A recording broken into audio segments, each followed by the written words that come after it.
जो average annual greenhouse gas emission है 2010 से 2019 में वो ज़्यादा है as compare to previous decade. पर जो रेट है ग्रोथ का बिटवीन 2010 और 2019 का वो लोअर है दैन बिटवीन 2000-2009 का। वेरिएशन है regional contribution global green house emission में भी। यहाँ पे 18 कंट्रीज़ है जिसने सस्टेन करा है ग्रीन हाउस गैस एमिशन को और रिड्यूस करा है for longer than 10 years. LDCs जो एमिट करती है 3.3% जो ग्लोबल एमिशन का है 2019 में। 10% जो हाउस होल्ड का है उसमें हाईएस्ट पर कैपिटल एमिशन जो है कंट्रीब्यूट करता है डिस्प्रोपोर्शनेटली लार्ज शेयर है इसका global house GHG emission. Sectoral emission की बात करें तो net anthropogenic green house gas emission जो है वो इंक्रीज़ हुई है सिंस 2010 और ये बेसिकली मेजर सेक्टर्स पे देखती है। ग्लोबल शेयर जो है एमिशन का वो अर्बन एरिया से वो राइज कर रहा है। एमिशन रिडक्शन जो है CO2 में वो फॉसिल फ्यूल से जो हो रही है और जो इंडस्ट्रियल प्रोसेस है इस मतलब इसमें रिडक्शन आया तभी एमिशन कम हुई है क्योंकि इम्प्रूवमेंट आई है एनर्जी इंटेंसिटी GDP में और कार्बन इंटेंसिटी एनर्जी की। उसमें लेस है आपका एमिशन जो इंक्रीज़ करता है राइजिंग ग्लोबल एक्टिविटी जो कि इम्पैक्ट करता है industry energy supply transport agriculture में। सेक्टरल शेयर जो है नेट एंथ्रोपोजेनिक GHG का जो एमिशन है 2019 में ये है ट्रांसपोर्ट से 15%, agriculture forestry other land use से AFOLU फिर आपका 5% है और 34% है एनर्जी सप्लाई सेक्टर इंडस्ट्री आपका यहाँ पे। अडॉप्शन और कॉस्ट जो है लो एमिशन टेक्नोलॉजीज़ का यहाँ पे जो बड़े सारे लो एमिशन टेक्नोलॉजी है वो फॉल हो चुके हैं और ग्लोबल एडाप्टेशन राइज हो चुका है कंटिन्यूसली और इसकी वजह से इनोवेशन पॉलिसी पैकेजेस पे है इनोवेशन लैग्ड हुई है डेवलपिंग कंट्रीज़ में क्योंकि यहाँ पे वीकर है इनेबलिंग कंडीशन है जिसमें लिमिटेड फाइनेंस टेक्नोलॉजी डेवलपमेंट है और ट्रांसफ़र कैपेसिटी भी है। फिर मिटिगेशन की बात करें तो कंसिस्टेंस एक्सपेंशन हुआ है पॉलिसीज़ का और लॉज का जो एड्रेस करता है मिटिगेशन सिंस AR5 जिसकी वजह से अवॉइडेंस हुई है एमिशंस की। लिमिटेड पॉलिसी कवरेज जो है एमिशंस की एग्रीकल्चर से प्रोडक्शन करती है इंडस्ट्रियल मटेरियल और फीड स्टॉक्स का। स्लो प्रोसेस होती है आपकी अलाइनमेंट ऑफ फाइनेंशियल फ्लोज जो कि आपकी एक गोल है पेरिस एग्रीमेंट का। अनइवन डिस्ट्रीब्यूशन है क्लाइमेट फाइनेंस का जो फ्लो करता है across region and sectors. Current policies या इनएडिक्वेट जो है आपका टारगेट को मीट करती है पेरिस क्लाइमेट अग्रीमेंट का। यहाँ पे एमिशन गैप जो है यहाँ पे ग्लोबल एमिशन 2030 में जो एसोसिएट है इम्प्लीमेंटेशन करता है नेशनली डिटरमाइंड कंट्रीब्यूशन जो बेसिकली प्रायर देता है COP26 जो कि बेसिकली एक वार्निंग है जो एक्सीड करता है 1.5 degree Celsius during 21st century. Implementation gaps की बात करें तो पॉलिसी इम्प्लीमेंट होती है बाय द एंड ऑफ 2020 जो कि प्रोजेक्ट है कि वो हायर ग्लोबल GHG एमिशन की बात करें जो इम्प्लाइड NDCs पे है इसमें स्टैंडर्ड नहीं हो रहा इस पॉलिसी का। GHG जो एमिशन है प्रोजेक्ट करती है वो राइज करेगी बियॉन्ड 2025 जिसकी वजह से मीडियन ग्लोबल वार्निंग है 3.2% बाई 2100। फ्यूचर CO2 एमिशन जो है और लाइफ टाइम के एग्जिस्टिंग या करंटली प्लान फॉसिल फ्यूल के इंफ्रास्ट्रक्चर जो एक्सीड करते हैं CO2 एमिशन उनको लिमिट कर दिया है 1.5 डिग्री सेल्सियस से। नेक्स्ट न्यूज़ है यूनिफॉर्म कार्बन ट्रेडिंग मार्केट भी है। सेंट्रल गवर्नमेंट एक कंसिडर कर रही है इम्प्लीमेंटेशन मैकेनिज्म जो कार्बन ट्रेडिंग स्कीम्स की बात करता है जो सब्सिड्यूम करेगी जितनी भी कार्बन ट्रेडिंग मैकेनिज्म है इंडिया में। गवर्नमेंट प्रपोज कर रही है कि वो एक वॉलंटरी कार्बन मार्केट देख रही है ग्रेजुअली शिफ्ट कर रही है कैप सेट ट्रेड पे जहाँ पे इंडस्ट्री को एक एमिशन टारगेट दिया जाएगा जैसे EU एमिशन ट्रेडिंग सिस्टम है। कार्बन ट्रेडिंग में आपका कार्बन ट्रेडिंग को रेफर कराया जाता है कार्बन एमिशन ट्रेडिंग जो एक मार्केट प्लेस है जहाँ पे बाइंग और सेलिंग होती है परमिट ट्रेड्स की जो अलाउ करती है परमिट होल्डर जो एमिट करती है कार्बन डाइऑक्साइड। जो मॉडल है बेसिकली कार्बन ट्रेडिंग स्कीम्स को देखता है जिसको कैप एंड ट्रेड बोला जाता है। कार्बन क्रेडिट या कार्बन ट्रेड जो है ऑथराइज कराया जाता है गवर्नमेंट का। यहाँ पे गोल जो है ग्रेजुअली रिड्यूस करता है कार्बन एमिशन को और मिटिगेट करता है कंट्रीब्यूशन क्लाइमेट चेंज का। जो आइडिया अप्लाई करता है cap and trade solution carbon emissions का करता है जो कि प्रोटोकॉल से आता है। कार्बन मार्केट प्लेस जो एसोसिएट करते हैं कार्बन ट्रेडिंग में इंटरनेशनल नेशनल स्टेट या लोकल लेवल पे। इसमें एग्जांपल दिए दिया है कि 2021 में चाइना ने लॉन्च करा है एक वर्ल्ड का लार्जेस्ट मार्केट जो कार्बन एमिशन ट्रेडिंग का है। कैप एंड ट्रेड वर्क कैसे करता है ये हम समझ लेते हैं। पहले यहाँ पे कार्बन मार्केट है जिसमें ऑक्शन और सेल होता है म्यूचुअल एग्रीमेंट का। ऑफशॉट क्रेडिट्स भी होते हैं, परचेज और सेल यहाँ पे देख सकते हो आप। Real green house gas emission जो एक्सीड करती है जीएसटी, एमिटर ए, और यहाँ पे एमिटर बी है जो रिड्यूस कर रहा है जीएसटी को और ट्रांसमिट कर रहा है एमिटर्स और पार्टिसिपेंट को जो सेल हो रहा है। तो ये सेटिंग कैप क्या है कि एक ओवरऑल लिमिट सेट करते हैं या कैप सेटअप करते हैं एक एमिशन की अमाउंट पे, जो कि अलाउड है फॉर सिग्निफिकेंट सोर्स कार्बन या पावर इंडस्ट्री या ऑटोमोटिव और एयर ट्रैवल का। इशुएंस जो परमिट कराते हैं, गवर्नमेंट इशू करती है परमिट जो अग्रीड लिमिट पे रहती है, और यहाँ पे परमिट जो है बेसिकली 1 टन होता है कार्बन डाइऑक्साइड इक्विवेलेंट का। सेलिंग या बाइंग परमिट्स का ये कंपनी कर्व करती है कार्बन सिग्निफिकेंटली, और ये कैप को बहुत कम लाती है जो एक्सेस परमिट्स को कर्व करती है। ठीक है। कार्बन ट्रेडिंग मैकेनिज्म कैसे होता है? रिन्यूएबल एनर्जी सर्टिफिकेट मिलता है, REC एक मैकेनिज्म है जहाँ पे मार्केट बेस्ड इंस्ट्रूमेंट होता है, प्रमोट होता है रिन्यूएबल एनर्जी, फैसिलिटेट करता है कंप्लायंस रिन्यूएबल परचेज ऑब्लिगेशन का बाय ऑब्लिगेटेड एंटिटीज़। एक REC जो है ट्रीट करा जाता है इक्विवेलेंट 1 MWH, और REC जो है वॉलंटरी एंटिटीज़ होती हैं। यहाँ पे 2 तरीके की चीज़ होती है, एक सोलर REC होती है, एक नॉन सोलर REC होती है।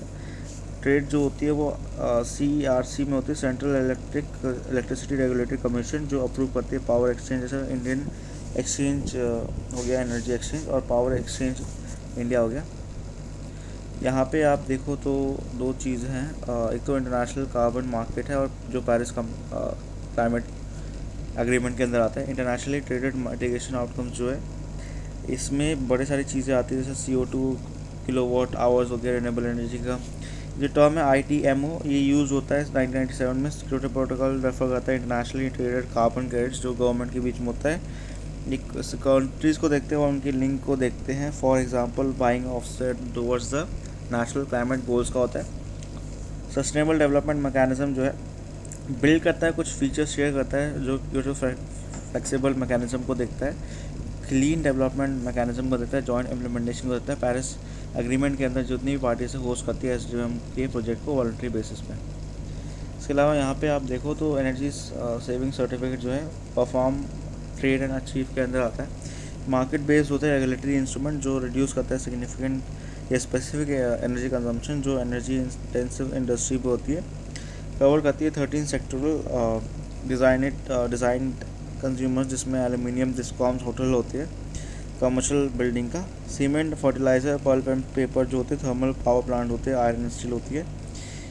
जो पैट होते हैं ये डेजिग्नेटेड होते हैं कंज्यूमर ओवर चीफ का, नोटिफाई होते हैं SEC टारगेट्स पे कंप्लायंस होती है। एस्क्रेड जो है ये सेंट्रल गवर्नमेंट इशू करता है, जो डिफरेंस है क्वांटिटी नोटिफाइड टारगेट या अचीव करता है SEC को। एस्कैट जो है ट्रेड होता है इंडियन एक्सचेंज एनर्जी एक्सचेंज में और पावर एक्सचेंज इंडिया लिमिटेड में भी। ठीक है। State energy and climate index की बात करें, नीति आयोग ने लॉन्च करा है state energy climate index round 1। इस इंडेक्स में ये बेसिकली एम करता है सारे एफर्ट्स जो है स्टेट और UT के क्लाइमेट एनर्जी सेक्टर का देखते हैं। ऑब्जेक्टिव क्या है कि ये रैंकिंग देता है स्टेट को बेस्ड ऑन की कैसे इम्प्रूव कर सकते हैं एनर्जी एक्सेस को, एनर्जी कंजम्पशन को, एनर्जी एफिशिएंसी को, सेफ गार्ड करते हैं एनवायरनमेंट को, ड्राइव करते हैं agenda of affordable, accessible, efficient और क्लीन एनर्जी ट्रांजिशन को, इंकरेज करते हैं healthy competition among the state different dimension जो एनर्जी या क्लाइमेट का रहता है। SECI जो रैंक करता है स्टेट को, UT को 6 पैरामीटर्स पर करता है, जिसमें 27 इंडिकेटर्स है। डिस्कॉम परफॉर्मेंस देता है, एक्सेस अफोर्डेबिलिटी देखता है, रिलायबिलिटी देता है एनर्जी को, क्लीन एनर्जी इनिशिएटिव देखता है, एनर्जी एफिशिएंसी देखता है, एनवायरमेंटल सस्टेनेबिलिटी देखता है, न्यू इनिशिएटिव देखता है। क्लासिफिकेशन जो स्टेट्स का है यहाँ पे बेटर कंपैरिजन होता है स्टेट का, जिसमें क्लासिफाइड होता है based on size, geographical differences जो लार्जर स्टेट्स के होते हैं, स्मॉलर स्टेट्स का और UTs का रहता है। कैटेगराइजेशन होता है स्टेट्स का, UTs का बेस्ड ऑन आउटकम जो SECI राउंड 1 स्कोर्स पे होता है। स्टेट्स और UT जो है तो कैटेगराइज होते हैं 3 ग्रुप्स पे, फ्रंट रनर्स, अचीवर्स और एस्पिरेंट्स। ठीक है। अदर एनर्जी इंडेक्स जो अक्रॉस ग्लोब काम करते हैं वो है इंडेक्स पब्लिशिंग एजेंसी की बात करें तो वर्ल्ड एनर्जी ट्रायलामा इंडेक्स जो है वो आपका वर्ल्ड एनर्जी काउंसिल देखता है। सुन नहीं रहा?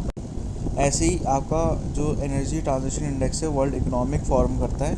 Renewable energy country attractiveness index जो है वो आपका अर्नेस्ट एंड यंग करता है, ENY।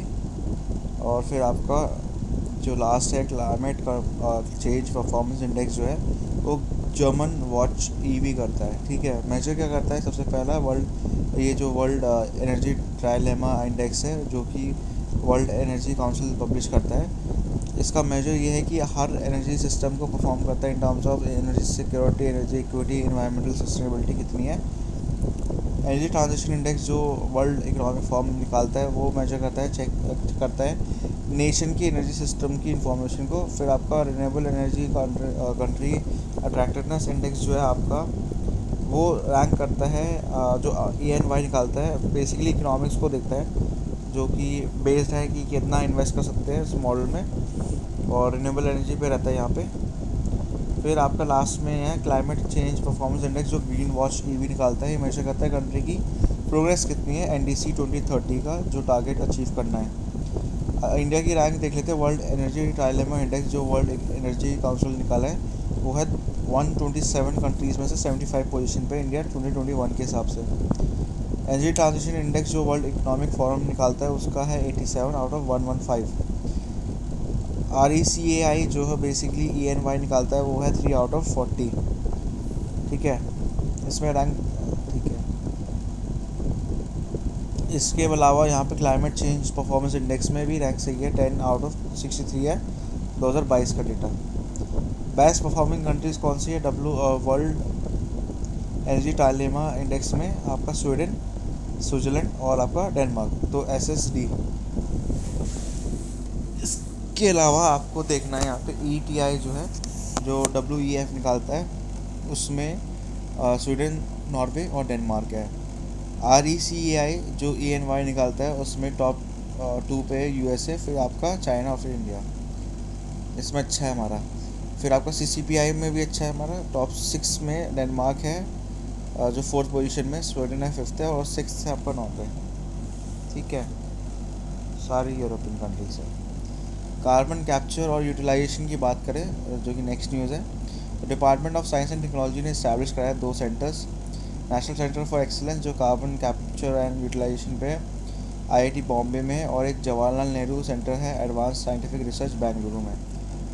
और न्यूज़ में क्या है कि सेंटर फोकस कर रहा है कि वो समझ रहा है role of carbon dioxide global climate में, और रिड्यूस करता है स्ट्रैटेजी और एमिशन जो CO2 से होता है इंडस्ट्रियल और एनर्जी सेक्टर्स पे।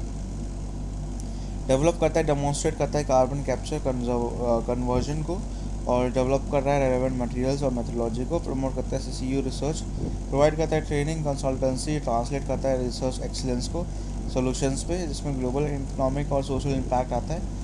कार्बन कैप्चर यूटिलाइजेशन सिक्योरिटाइजेशन जो है यहाँ पे एक प्रोसेस है जो कैप्चर करता है CO2 एमिशन सोर्सेज से, जैसे कोल फायर पावर प्लांट्स हो गया, या ये रीयूज़ करता है, स्टोर करता है जो कि एंटर नहीं करेगा एटमॉस्फेयर में।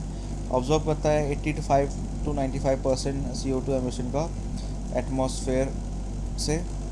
बेनिफिट क्या है? रिड्यूस करता है कार्बन एमिशन को, इम्प्रूव करता है efficiency of coal and gas fire, और ये बेसिकली पेनिट्रेट करता है रिलायबल और अफोर्डेबल पावर को।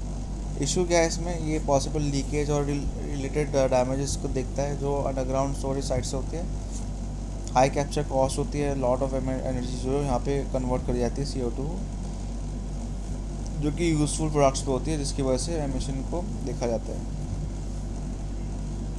इंडिया पार्ट है फॉलोइंग CCUS का इनिशिएटिव जो है आपका मिशन इनोवेशन जो है ग्लोबल इनिशिएटिव जो एक क्लीन एनर्जी अफोर्डेबल चीज़ें बनाता है, अट्रैक्टिव, एक्सेसिबल और एस्केलेट करता है CCUS टेक्नोलॉजी जो इंटरनेशनल इनिशिएटिव है, इस्टेब्लिश करती है CCU एज अ टूल जो कॉम्बैट करती है ग्लोबल वार्मिंग को भी।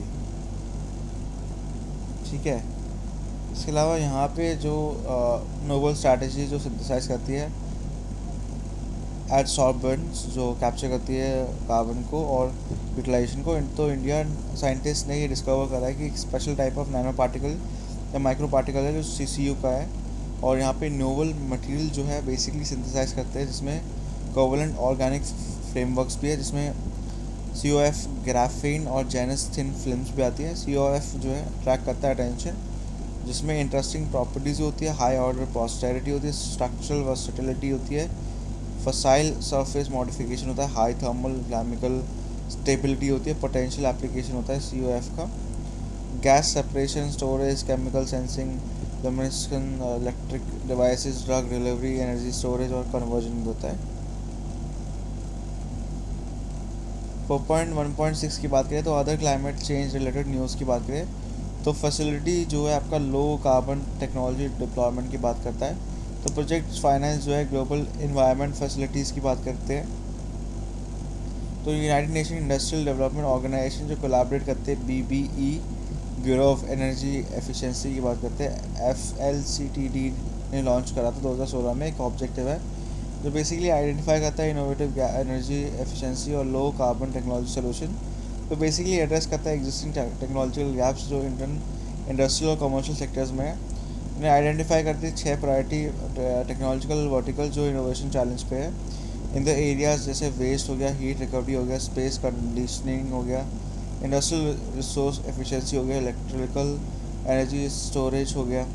फर्स्ट कार्बन न्यूट्रल पंचायत की बात करें तो ये पाली में हुआ था, जो जम्मू का फर्स्ट कार्बन न्यूट्रल पंचायत है। कार्बन न्यूट्रल मतलब कि एक बैलेंस है जो बनाया जाता है एमिटिंग कार्बन का और ऑब्जॉर्व करता है कार्बन एटमॉस्फेयर से इन कार्बन सिंक्स। तो ये रिमूव करता है कार्बन डाइऑक्साइड बेसिकली एटमॉस्फेयर से, और ये स्टोर होता है कार्बन सिक्रेटेशन में।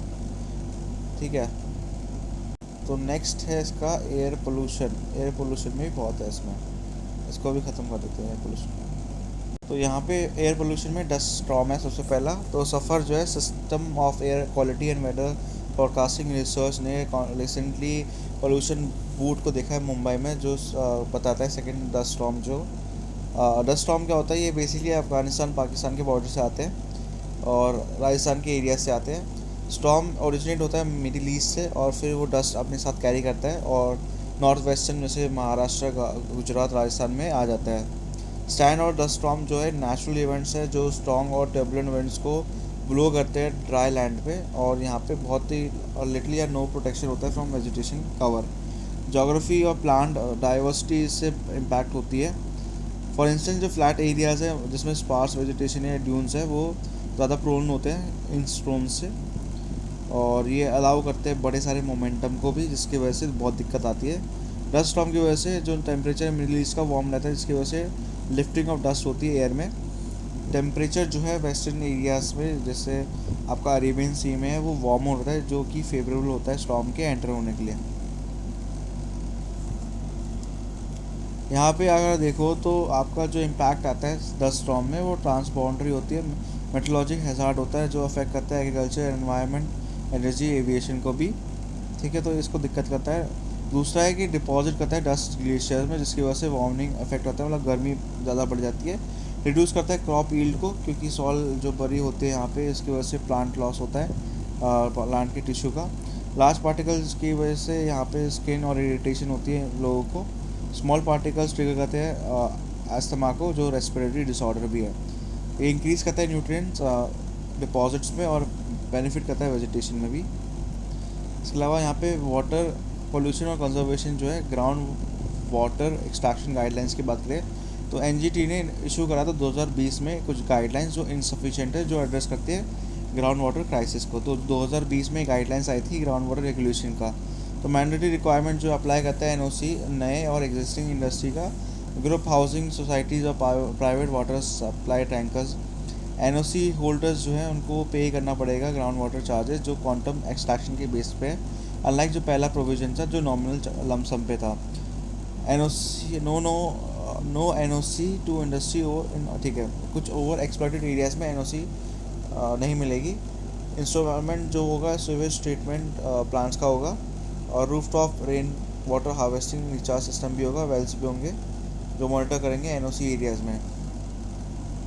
कैटेगरी एग्जाम्पशन जो NOC रिक्वायरमेंट में, जिसमें domestic consumer, rural drinking water supply schemes आ गए, आर्म फोर्स आ गए, ठीक है, आपका CAPF आ गया, एग्रीकल्चर एक्टिविटीज़ हो गया, MSME हो गया, जो 10 क्यूबिक मीटर डेली का पानी उठाते हैं। सेंट्रल ग्राउंड वाटर बोर्ड जो है एक नेशनल एपेक्स एजेंसी है जो जिसके पास रिस्पॉन्सिबिलिटी है, प्रोवाइड करती है साइंटिफिक इनपुट्स मैनेजमेंट की, और एक्सप्लोरेशन करती है, मॉनिटर करती है assessment, argumentation, regulation ground water resources की कंट्री की। इस्टेब्लिश होता है 1970 में।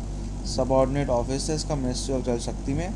बड़े सारे इसके एक्टिविटीज़ हैं जो रेगुलेट करते हैं ग्राउंड वाटर डेवलपमेंट कंट्री में, जो उसके देखे जाते हैं, जो कि इन्वायरमेंटल प्रोटेक्शन एक्ट 1986 के अंडर आते हैं। फिर आपका यहाँ पे ग्राउंड वाटर एक्सट्रैक्शन इंडिया में कैसे होता है। मोस्ट ग्राउंड वाटर जो है इंडिया में अकाउंट करता है 25% ग्लोबल ग्राउंड वाटर एक्सट्रैक्शन। 2020 के असेसमेंट की रिपोर्ट के हिसाब से 6965 ग्राउंड वाटर है कंट्री में। 1114 यूनिट्स जो है, जो कि 16% है, वो ओवर एक्सप्लॉइटेड होते हैं, मतलब एक्सट्रैक्शन ज़्यादा होता है, रिटर्न रिचार्ज 270 जो है क्रिटिकल होता है, जो कि 3.9% है। एक्सट्रैक्शन 90 to 100% होता है जो रिचार्ज होता है। 1057 यूनिट जो 15.2% है आपका सेमी क्रिटिकल होता है, जिसमें एक्सट्रैक्शन जो 70-90% होती है, जो रिचार्ज होता है। ग्राउंड वाटर एक्सट्रैक्शन जो है प्राइमरी इरीगेटेड लैंड के लिए होता है, एग्रीकल्चर लैंड के लिए, जो कंपनी करता है या अकाउंट करता है 90% एनुअल ग्राउंड वाटर एक्सट्रैक्शन का। इंडस्ट्रियल यूज जो अकाउंट का होता है 5% होता है एनुअल ग्राउंड वाटर एक्सट्रैक्शन, और जिसमें रिमेनिंग 5% जो है एक्सट्रैक्शन होता है ड्रिंकिंग और डोमेस्टिक पर्पस का। अदर वाटर कंजर्वेशन मेजर की बात करें तो सुजलम की बात करें तो वर्ल्ड वाटर डे या यूनियन मिनिस्ट्री फॉर जल शक्ति ने लॉन्च कराए Sujalam 2.0 grey water recycling project. Grey water define होता है वेस्ट वाटर जो इंडिकेट करता है water from bath, showers, hand basin, washing machine, dish washer, kitchen sinks, but exclude करता है स्ट्रीम्स फ्रॉम टॉयलेट। 70% से ज़्यादा फ्रेश वाटर अक्रॉस करता है रूरल हाउस होल्ड, जो कि कन्वर्ट करता है ग्रे वाटर को। ठीक है, ग्रे वाटर जो होता है लाइट ग्रे वाटर होता है, डार्क भी होता है। ग्रे वाटर लाइट में आपका बाथरूम आता है, soap, shampoo, body care products, hair body fat हो गया, लिंट हो गया, शर्ट स्किन हो गया, यूरिन रैशेस हो गया।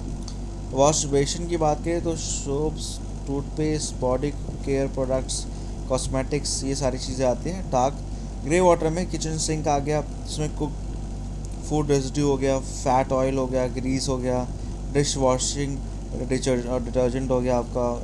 ठीक है, लॉन्ड्री टॉयलेट में आपका ब्लीच हो गया, ऑयल हो गया, पेंट हो गया, सॉल्वेंट्स हो गया, बड़ी सारी चीज़ हो गई।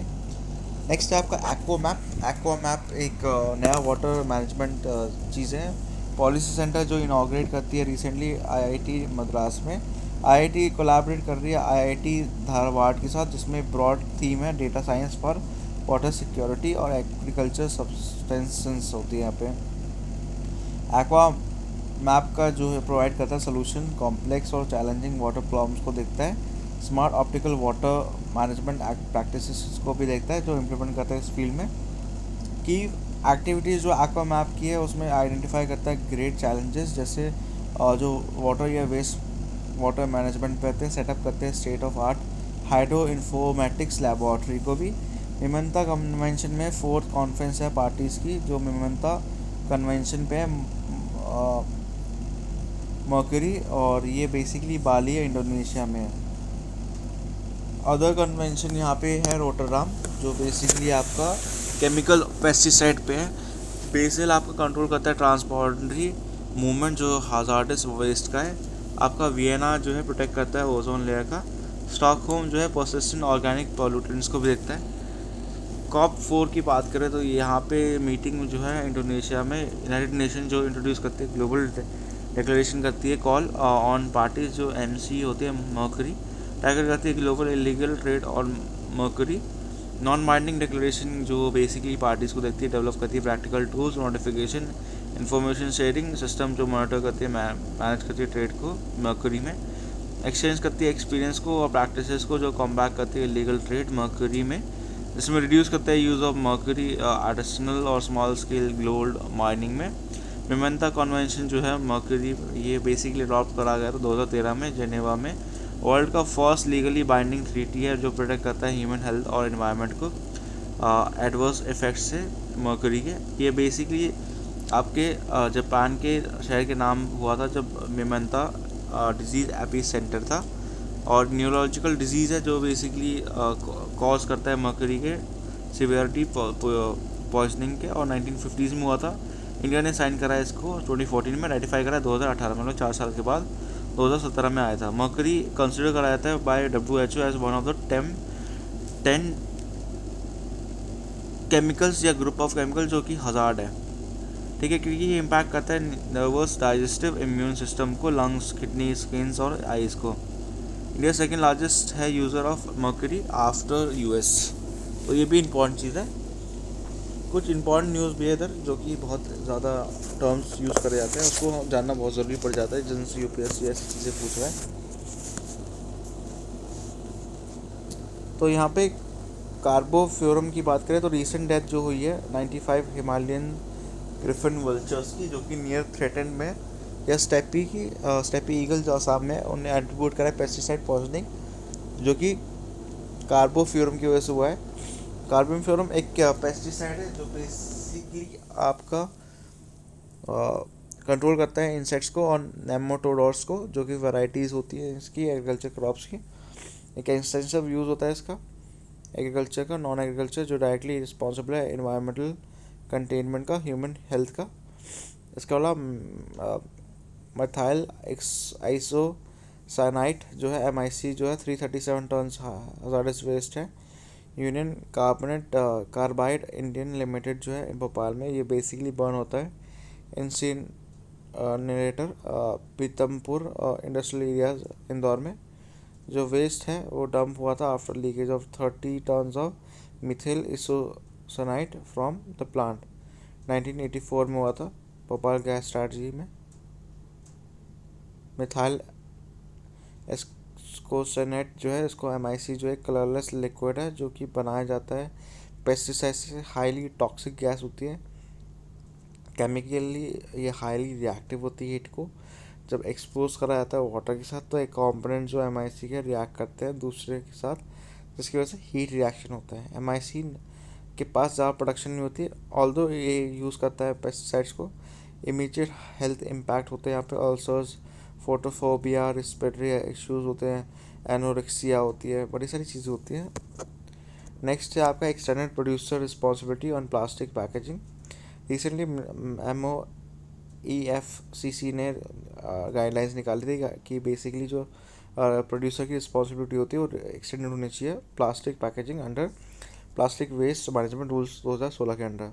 कवरेज क्या है कि रीयूज़ करना चाहिए, उसको रिसाइकिल करना चाहिए और रिसाइकिल करना चाहिए प्लास्टिक कंटेंट्स को, जो कि एंड करते हैं डिस्पोजेबल बाय द प्रोड्यूसर जो डिस्पोज कर रहा है, इम्पोर्टर या ब्रांड ओनर्स जो भी उनके हैं। फिर क्लासिफिकेशन होना चाहिए। क्लासिफिकेशन जो नए रूल्स का होता है वो आपका 4 कैटेगरीज में है। कैटेगरी 1 होता है जिसमें रिजिड प्लास्टिक पैकेजिंग होती है। सेकंड में आपका फ्लेक्सिबल पैकेजिंग होती है सिंगल लेयर की या मल्टी लेयर की होती है, मोर देन 1 लेयर। इसमें different type of plastic use होते हैं, जिसमें कवर आते हैं, पता नहीं क्या क्या चीज़ें आती हैं।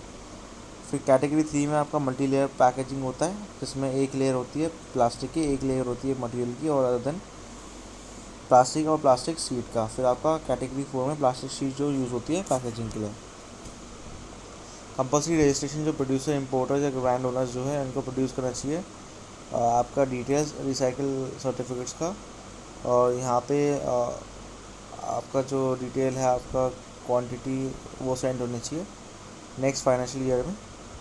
मार्केट मैकेनिज्म जो प्लास्टिक वेस्ट मैनेजमेंट की है वो EPR सर्टिफिकेट की होनी चाहिए for the first time. Guidelines जो अलाउ करती है, सेल और परचेज करती है surplus extended producer responsibility certificate. Brand owners commerce जो है एक इंपॉर्टेंट रोल प्ले करते हैं यहाँ पे। ये इस्टेब्लिश करती है सेंट्रलाइज ऑनलाइन पोर्टल जो CBCB करती है रजिस्ट्रेशन के लिए, और फिल करती है आपका एनुअल रिटर्न्स के लिए producers, importers, brand owners, plastic waste processor. Compensation जो है एनवायरमेंटल कंपनसेशन यहाँ पे रिव्यू होता है पॉल्यूटर पे प्रिंसिपल के हिसाब से, जिसमें रिस्पेक्ट करते हैं non fulfilment of PPR target by PIBO। Applicability की बात करें तो pre consumer, post consumer plastic packaging waste होते हैं। प्रोविजन जो टारगेट करते हैं कलेक्शन, रीयूज़ करते हैं, रिसाइकिल करते हैं, यूज़ करते हैं रिसाइकिल प्लास्टिक का, जो कि लेड आउट कर जाती है।